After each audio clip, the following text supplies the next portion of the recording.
Ngayon at sa darating na mga araw ay pagninilayan natin ang justice at mercy ni Lord.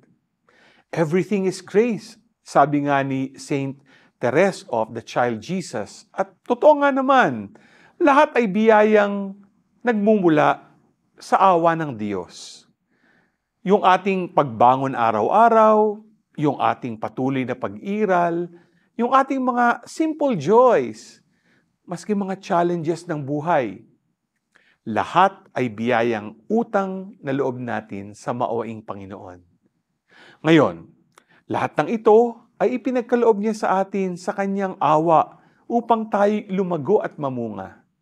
Siyempre, dahil sa lahat ay biyayang galing sa mercy ni Lord, nararapat lamang na ibalik natin ang naaayon para sa Kanya. Sinasabi nga sa ating katikisim, justice toward God is called the virtue of religion.